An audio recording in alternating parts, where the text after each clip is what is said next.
Alors on poursuit avec l'avant-dernier chapitre, attribué aux erreurs à ne pas commettre lorsqu'on utilise la logique sur les textes religieux et en particulier sur le Coran.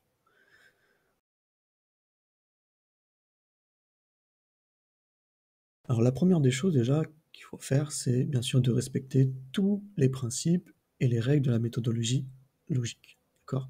On ne peut pas construire un raisonnement d'une autre structure que celle de la logique, sinon notre raisonnement ne sera pas logique par définition, et donc on n'aura rien démontré. Il y a des sophismes qui ont l'apparence du syllogisme, mais qui n'en sont pas. L'exemple des prétendus paradoxes liés au syllogisme, par exemple, plus il y a de fromage, plus il y a de trous. Or, plus il y a de trous, moins il y a de fromage. Donc, conclusion, plus il y a de fromage, moins il y a de fromage. Bon, ça ne respecte pas le principe de non-contradiction, puisque dans les deux prémices sont des contradictoires. Soit l'une est vraie, soit l'autre. Mais les deux ne peuvent pas coexister dans notre monde réel en même temps. Si j'affirme qu'il faut plus de fromage pour qu'il y ait des trous, je ne peux pas affirmer en même temps que plus il y a de trous, moins il y a de fromage. Puisque selon la première prémisse, pour avoir plus de trous, il faut plus de fromage. Donc toujours essayer de se représenter les choses réellement, surtout quand ça touche des concepts physiques matériels. Autre principe, rendre un syllogisme accessible. Je vois beaucoup de gens qui font des syllogismes que personne ne comprend, avec des mots compliqués, ultra sophistiqués. Si tu n'es pas capable de faire comprendre ton syllogisme à un enfant, ça ne sert à rien en fait, tu vas convaincre personne, il faut utiliser des mots accessibles. Et si tu arrives à faire ça, ça veut dire que tu maîtrises véritablement ton sujet. Ensuite, utiliser les syllogismes aux bons endroits et au bon moment. Je voyais un débat l'autre jour, on a demandé à un musulman des sources, et il voulait faire un syllogisme. Un syllogisme, c'est pas une source pour démontrer un fait historique ou un fait scientifique. Donc le raisonnement doit avoir une attache au réel ou à l'expérience, sinon ça ouvre la porte à n'importe quoi. Ensuite, questionne ton intention. Qu'est-ce que tu cherches à démontrer avec ton syllogisme? Est-ce que tu cherches à comprendre la vérité ou à confirmer tes vérités? Donc il faut faire attention à ses intentions. Le syllogisme, c'est pas pour confirmer ce qu'on sait déjà. Le syllogisme, c'est pour essayer de découvrir ce qu'on ne sait pas, justement.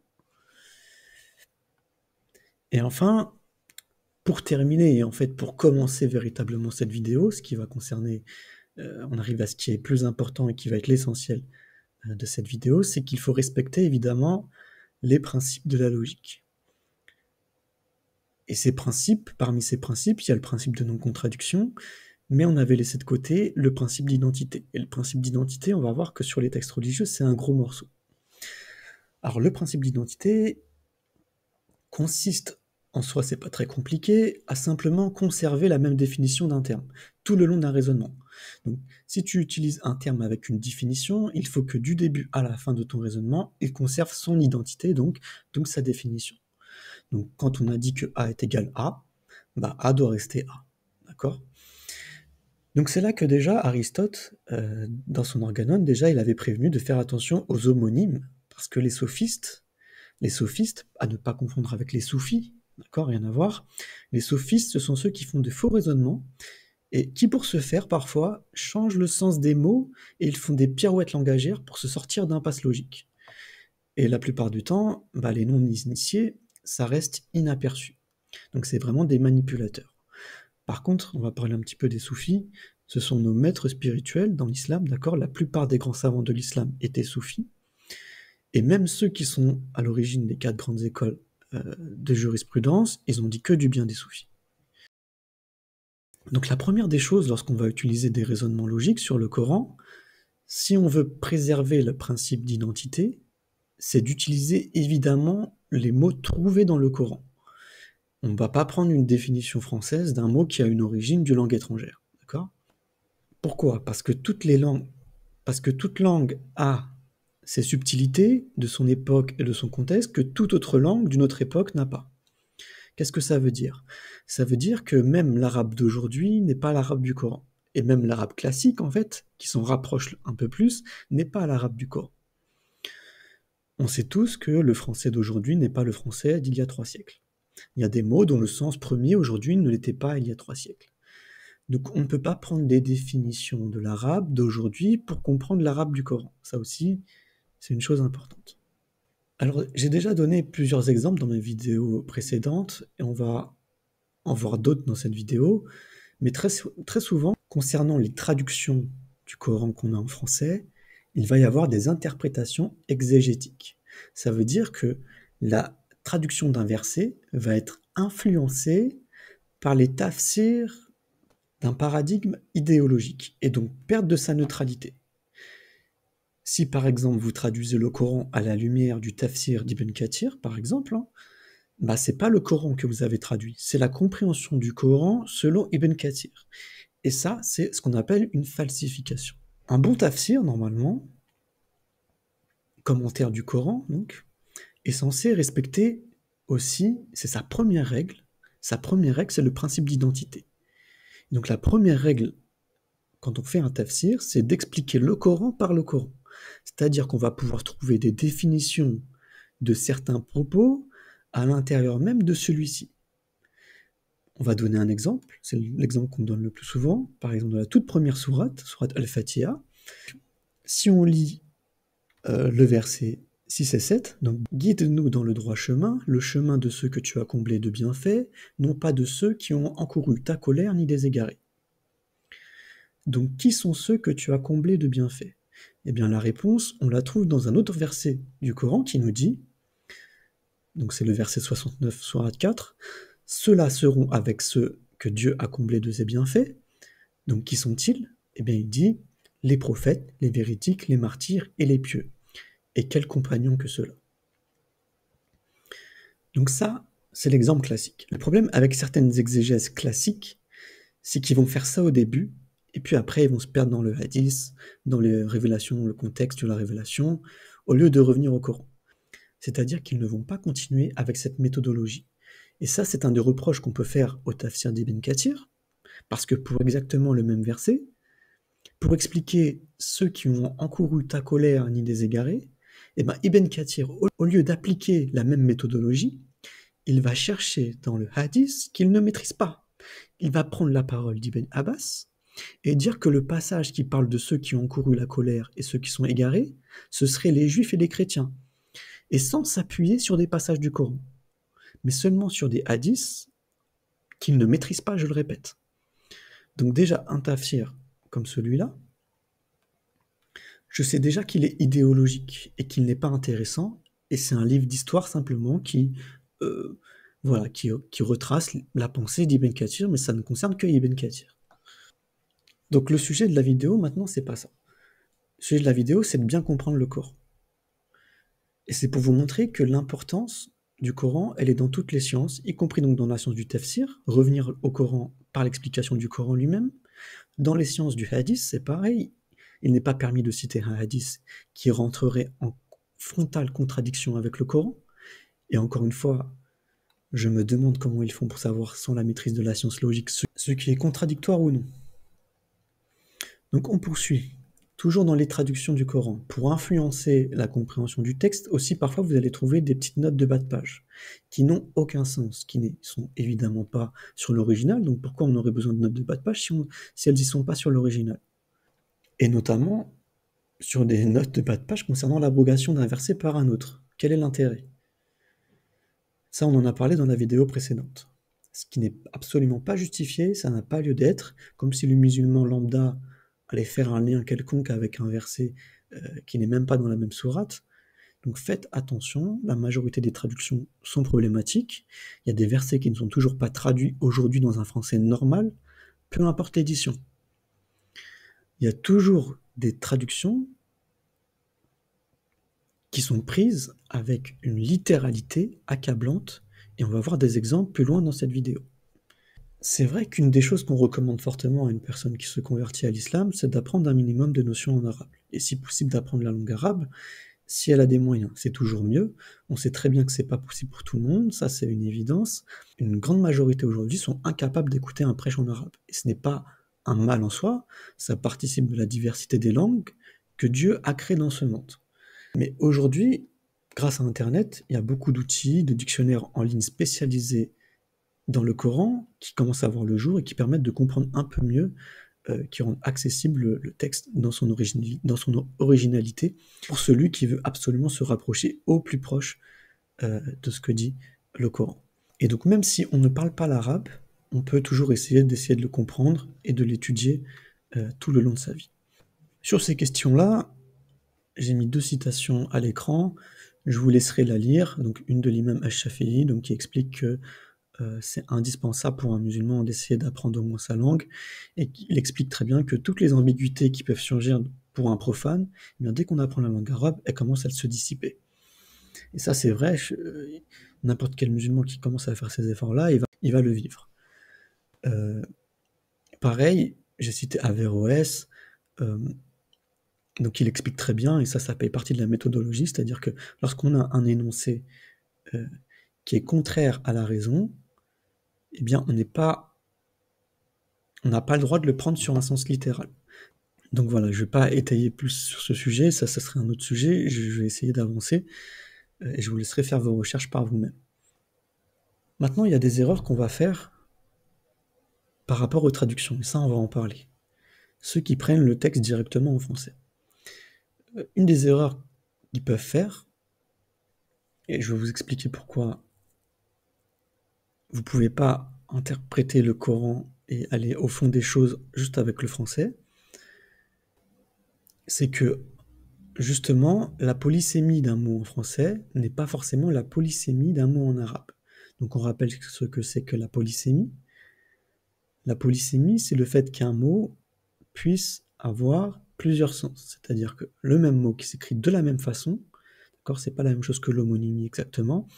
La polysémie, c'est un même mot qui s'écrit exactement pareil, mais il peut avoir plusieurs sens. Et donc il y a des mots en français qui sont polysémiques, mais ce n'est pas exactement la même chose en arabe. Parfois, on va avoir des mots qui sont spécifiques en arabe, qui sont spécifiques pour chaque définition, et qui ne regroupent pas la même polysémie qu'en français. Je vais donner un exemple, par exemple, qu'on voit très fréquemment, c'est pour le mot femme. Par exemple, en français, il y a une polysémie du mot femme, qui peut vouloir dire aussi bien femme comme le genre opposé à l'homme, donc l'homme adulte, donc on parle de la femme et de l'homme, mais aussi vous avez, toujours en français, avec le même terme femme, qui s'écrit exactement pareil, qui veut dire conjoint du mari. On dit bien évidemment mari et femme. Donc, sauf qu'en arabe, eh ben, cette polysémie, ça n'existe pas. Certains passages en français sont confus à cause de cette polysémie en français. Si le traducteur a bien fait son travail, il a distingué le terme Nissa et le terme Zaouj. Et donc, Nissa, c'est une femme adulte, au sens d'opposé à homme, et il va le traduire ainsi, par femme. Nissa, il va le traduire par femme. Par contre, pour Zaouj, il va devoir le traduire par épouse. Donc, conjointe ou femme mariée. Donc si je parle de ça, c'est que cette confusion, à cause de cette confusion-là, il y a des gens qui se permettent de dire que des petites filles, que l'islam permet de marier des petites filles. Alors que celui qui est vigilant sur cette précision du Coran, eh bien il verra que Nissa parle de femmes adultes, matures, même de femmes jeunes, mais de femmes dans tous les cas. Donc évidemment, le Coran ne permet pas de marier la petite fille. Et la petite fille, il n'y a aucun passage du Coran qui parle de mariage en relation avec un mot en arabe qui signifierait la petite fille. Donc ça, c'est une première ambiguïté. Il y en a une deuxième aussi, mais ça j'en avais déjà parlé dans ma vidéo concernant la création du monde en 6 jours. C'est le mot jour en arabe. Il y a 2 mots distincts, alors que nous en français, dans le langage courant, il n'y en a qu'un seul. Pour y désigner à la fois le mot jour qui est la période de temps et le mot jour qui est opposé à la nuit. Alors qu'en arabe, il y a le mot nar et le mot yaoum, qui sont 2 mots distincts.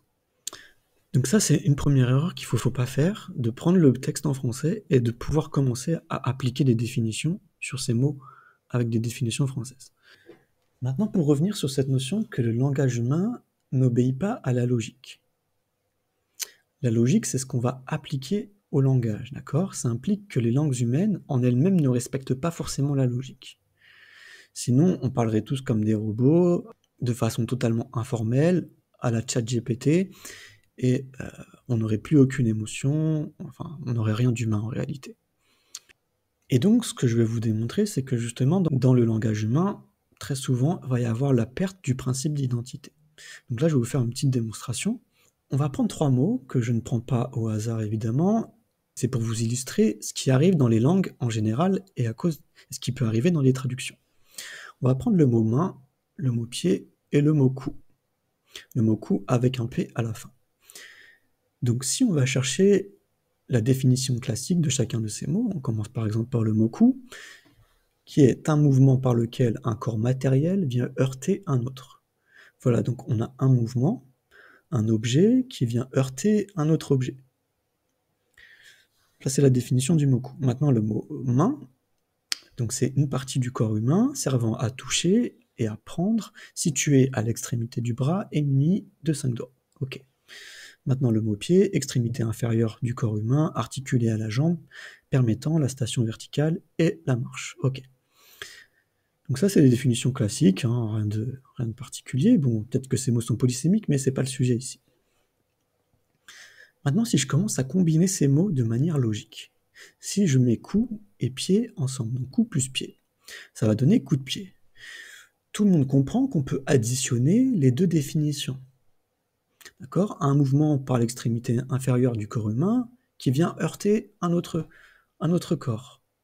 Donc, si je dis que j'ai mis un coup de pied dans un ballon, tout le monde comprend. Et si je traduis ça dans une autre langue, il n'y aura globalement aucun problème. Par contre, maintenant, si j'additionne coup et main, ça va donner coup de main. Et là, ce qui se passe, c'est qu'on ne peut plus additionner les deux définitions bêtement. Il y a un nouveau sens qui se dégage, qui n'a rien à voir, et on perd le sens, les deux sens des termes initiaux, et en français, ça donne coup de main, qui veut dire aider.